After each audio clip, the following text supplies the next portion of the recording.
Salam, hər vaxtınız xeyir olsun dəyərli izləyicilərim. Bugünkü videomda sizlər üçün üzəri xırçıltılı, içərisi yumuşaq, çox dadlı, ləzzətli xəmiri su ilə yoğrulan möhtəşəm bulka resepti verəcəm.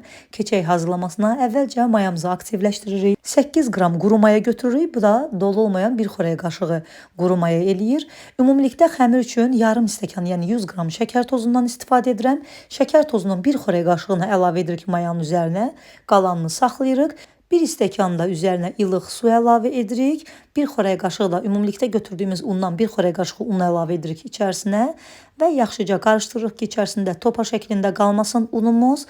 Daha sonra isə üzərinə bir boşqab və ya bir qapaq yerləşdirib bir kənarda gözlədirik ki, bir 10-15 dəqiqə müddətində mayamız aktivləşsin. Yəni bir qədər köpsün, şişsin. Bu müddətdə də digər quru ərzaqlarımızı hazırlayırıq. Xəmiri yoğuracağımız qabın içərisinə unumuzu əlavə edirik. Ümumilikdə 6 stəkandan 3 xörək qaşığı artıq un istifadə etdim. Qramla desək 820 qram un eləyir. Qalan şəkər tozunun hamısını üzərinə əlavə edirik. Və bir çimdik, yəni yarım çay qaşığından az duz, bir paketdə vanil əlavə edib və quru ərzaqlarımızı qarışdırırıq. Ümumilikdə bu reseptə mən yenə də qeyd edirəm, yarım stəkan, yəni 100 qram şəkər tozundan istifadə etdim. Bir xörək qaşığını mayanı aktivləşdirmək üçün əlavə etdim. Qalanını da unun üzərinə əlavə edirəm. Bunların hamısını qarışdırdıqdan sonra 10-15 dəqiqə gözləyirik ki, mayamız aktivləşsin.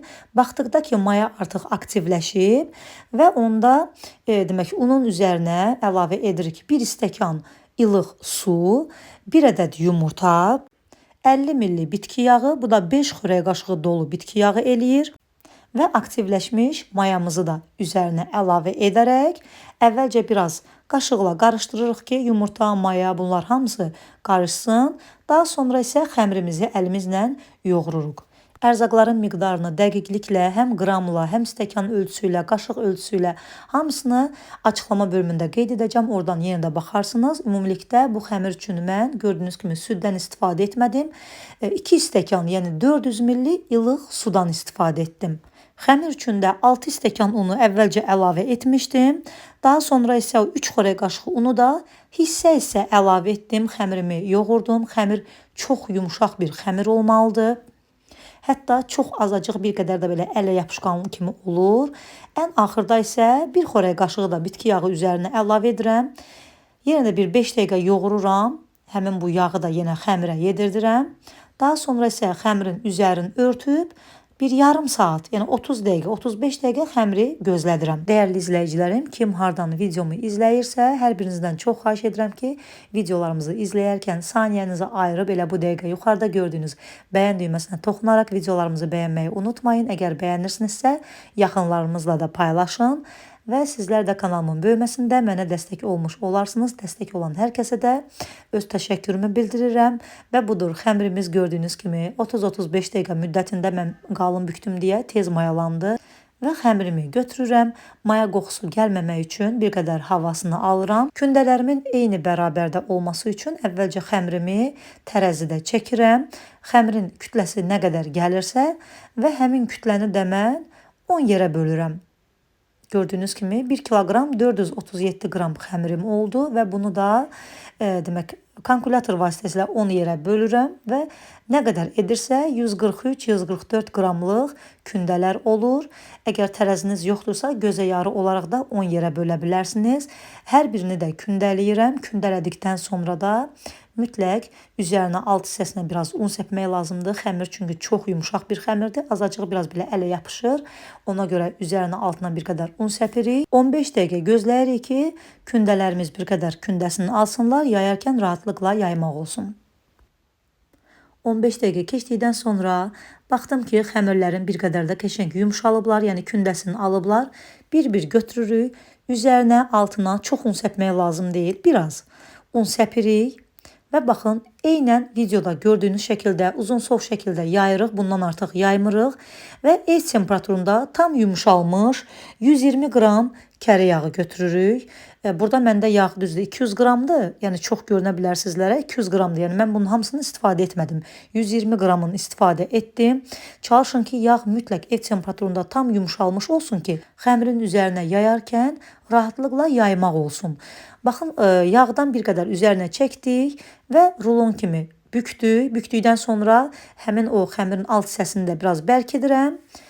Üzərinə yenə də altına un səpərək hamısını yığıram. Yəni 10 ədəd kündənin 10'unu da bu üsulla hazırladım. Mən videoda ikisinin hazırlamasını sizlərə göstərirəm. Çalışın ki, hətta yağınız bundan da yumşalmış olsun. Radiatorun üzərinə qoyun, ocaq kənarına qoyun. Tam əriməsin, amma yumşalsın. Nə qədər yumşaq olsa, o qədər də xəmirin üzərinə çəkmək rahat olacaq. Baxın, beləcə görürsünüz, çəkirik yağı üzərinə. Çəkdikdən sonra rulet formasında rulon kimi belə bükürük. Bükdükdən sonra baxın, xəmirin bu hissəsində barmağımızla bərkidirik. Və həmin hissə alt hissədə qalır. Alt hissəsinə də biraz un səpirik və hamısını yığırıq. Sonda üzərinə də biraz un səpirəm. 10 kündən 10'unu da bu üsulla hazırlayıb bir salafanın içərisinə yerləşdiririk və buzluqda yarım saat gözlədirik. Soyuducumuzun dondurucusunda bir yarım saat gözlədirik ki, biraz içərisində olan yağlar bərkisin. Daha sonra isə götürürük. Baxın, 30-35 dəqiqə, yəni 35 dəqiqədən artıq saxlamadım. Tam 35 dəqiqə müddətində buzluqda saxladım və bir-bir götürürəm. İçərisində olan yağ donduğuna görə artıq xəmir yapışmır, yəni yapışqanlığı tamamilə gedir. Ona görə də sonradan yayarkən qətiyyən undan istifadə etmirik. Yayırıq gördüyünüz şəkildə və yenə də rulon formasında bükürük. Bükdükdən sonra baxın, bu hissə alt hissədə qalır və tən orta hissədən xəmiri biz iti bıçaq vasitəsilə kəsirik və məsafəli şəkildə listimizə düzürük. Baxın, burada birini yenə də sizlərə göstərirəm. Bir üzünü yaydıqdan sonra xəmirin digər üzünü çeviririk. O hissədən yayırıq. Və baxın, yenə də gördüyünüz şəkildə eynən rulon kimi bükürük. Bükdükdən sonra həmin büktüyümüz hissə, bu hissə alt hissədə qalmaq şərti ilə alt hissədə qalır və iti bıçaqla yenə də qeyd edirəm. Tən orta hissədən kəsirik. Üzərindən qətiyyən basıb yaslamaq olmaz. Sadəcə biraz belə ovcumun içərisi ilə, biraz əlimin içi ilə belə yüngülvari forma verirəm ki, yəni bir hissəsi hündür, bir hissəsi alçaq olmasın. Və məsafəli şəkildə hamısını listimizə düzürük. Üzərinə bir salafan örtüb ev temperaturunda tam 40 dəqiqə müddətində mən bunları saxladım. Çünki xəmirlər donmuşdu buzluqda yağa görə. İçərisində olan yağ donsun deyə buzluqda saxlamışdıq. Ona görə hazırladıktan sonra da listin içərisində də üzərinə salafan çəkib bir 40 dəqiqə gözlədirik. Saata baxın, 40 dəqiqədən sonra üzərini açırıq. Görürsünüz ki, xəmirlər qəşəng şişib, qalxıb və bu cür olduqda 2 yumurtanın sarısına bir xörək qaşığı süd əlavə edib yaxşıca qarışdırırıq, çəkirik üzərlərinə. Sobanı da öncədən yandırmışıq. Xəmir, deməli, qat-qat xəmir kimi içərisində yağ olduğu üçün sobanı əvvəlcə 200 dərəcədə yandırırıq. 200 dərəcəlik sobaya yerləşdiririk. Bir 6-7 dəqiqə 200 dərəcəlik sobada bişdikdən sonra sobanın dərəcəsini biraz 190'a 180'ə belə endiririk. Sobalar müxtəlifdir təbii ki. Mən konveksiya rejimində bişirdim. Tam 25 dəqiqə müddətində bişib hazır olurlar. Gördüyünüz kimi xına kimi qıpqırmızı qızarır. Götürüb soymasını gözləyirik.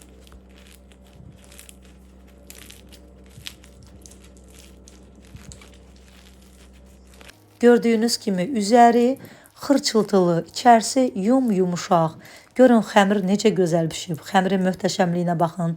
Həqiqətən də çox gözəl bulkalarımız alınıb. Möhtəşəm bir xəmirdir. Hətta onu deyə bilərəm ki, adi südlə yoğrulan xəmirlərdən qat-qat gözəl bir xəmirdir. Mütləq bu reseptlə hazırlayın. Bilirəm ki, çox bəyənəcəksiniz. 10 kündəmiz var idi və hər bir kündən də 2 yerə böldüyümüz üçün bu reseptlə 20 ədəd bulkalar alındı. Onu da qeyd edim ki, əgər bir qədər şirin sevirsinizsə, onda çox yox, 2 xörək qaşığı şəkər tozunu xəmirdə artıra bilərsiniz. Göz haqqınızı halal edin, dəyərli izləyicilərim. Əl işlərimi, videolarımı Kəmalə Kərimli 82 yazaraq Instagram hesabımdan da izləyə bilərsiniz. Yeni videolarda görüşmək ümidi ilə sağ olun, salamat qalın.